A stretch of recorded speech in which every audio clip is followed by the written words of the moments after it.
जय श्री कृष्ण। दोस्तों, इस वीडियो में हम जानेंगे श्रीमद् भगवत गीता की संपूर्ण जानकारी। श्रीमद् भगवत गीता एक दिव्य ग्रंथ है जिसे उपनिषदों का सार कहा जाता है। यह महाभारत के भीष्म पर्व अध्याय 23 से 40 में आने वाला 700 श्लोकों का एक संवाद है जो भगवान श्री कृष्ण और अर्जुन के बीच युद्ध भूमि में हुआ। श्रीमद् भगवत गीता में कुल 18 अध्याय हैं। सभी 18 अध्यायों के नाम इस प्रकार हैं। प्रथम अध्याय अर्जुन विषाद योग, द्वितीय अध्याय सांख्य योग, तृतीय अध्याय कर्म योग, चतुर्थम अध्याय ज्ञान कर्म संन्यास योग, पंचम अध्याय संन्यास योग, षष्ठम अध्याय ध्यान योग, सप्तम अध्याय ज्ञान विज्ञान योग, अष्टम अध्याय अक्षर ब्रह्म योग, नवम अध्याय राजविदा राजगुहा योग, दशम अध्याय विभूति योग, एकादशम अध्याय विश्वरूप दर्शन योग, द्वादशम अध्याय भक्ति योग, त्रयोदशम अध्याय क्षेत्र क्षेत्रज्ञ विभाग योग, चतुर्दशम अध्याय गुणत्रय विभाग योग, पंचम दशम अध्याय पुरुषोत्तम योग, षोडशम अध्याय देवासुर समद्विभाग योग, सप्तदशम अध्याय श्रद्धा त्रय विभाग योग, अष्टदशम अध्याय मोक्ष संन्यास योग। श्रीमद् भगवत गीता क्यों पढ़ना चाहिए? श्रीमद् भगवत गीता को पढ़ने के अनेक कारण हैं। यह सिर्फ एक धार्मिक ग्रंथ नहीं बल्कि जीवन का एक व्यवहारिक मार्गदर्शन है।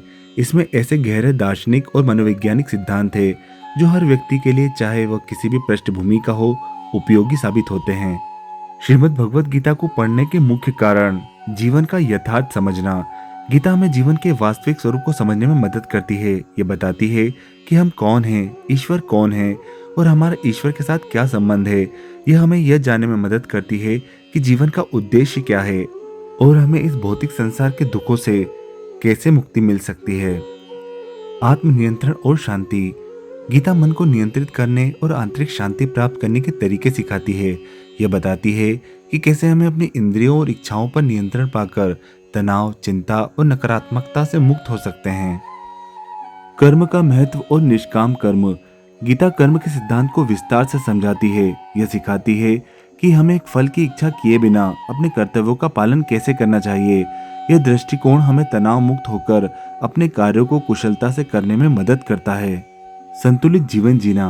गीता हमें एक संतुलित जीवन जीने के लिए मार्गदर्शन देती है। यह बताती है कि कैसे हमें अपने काम, आराम, भोजन और मनोरंजन के बीच सही संतुलन बना सकते हैं। आध्यात्मिक विकास। गीता आध्यात्मिक विकास के लिए विभिन्न योग मार्गों जैसे कर्म योग, भक्ति योग, ज्ञान योग का वर्णन करती है। यह हमें आत्मा की अमरता और परमात्मा के साथ हमारे संबंध को समझने में मदद करती है, जिससे हमें जीवन में एक गहरा अर्थ और उद्देश्य मिलता है। चुनौतियों का सामना करना। जीवन में आने वाली हर तरह की कठिनाइयों और चुनौतियों का सामना करने के लिए गीता हमें आंतरिक शक्ति और धैर्य प्रदान करती है। अर्जुन की दुविधा के माध्यम से गीता सिखाती है कि विपरीत परिस्थितियों में भी हमें अपने धर्म का पालन कैसे करना चाहिए। स्मरण शक्ति और एकाग्रता में सुधार। गीता के सिद्धांतों का अध्ययन और मनन करने से स्मरण शक्ति, एकाग्रता और विश्लेषणात्मक कौशल में वृद्धि होती है। संबंधों में सामंजस्य। गीता हमें दूसरों के साथ अपने संबंधों को बेहतर बनाने में भी मदद करती है, क्योंकि यह हमें सार्वभौमिक भाईचारे और सहानुभूति के महत्व को समझाती है। महात्मा गांधी ने कहा था कि जब भी उन्हें कोई संदेह या निराशा घेर लेती तो वे गीता पढ़ते थे और उन्हें तुरंत शांति मिल जाती थी। गीता का ज्ञान अकाल और सार्वभौमिक है, जो हर युग और हर व्यक्ति के लिए प्रासंगिक है। यह सिर्फ एक प्राचीन ग्रंथ नहीं बल्कि एक लाइफ मैनुअल है जो हमें जीवन की हर उलझन से निकलने का रास्ता दिखाती है।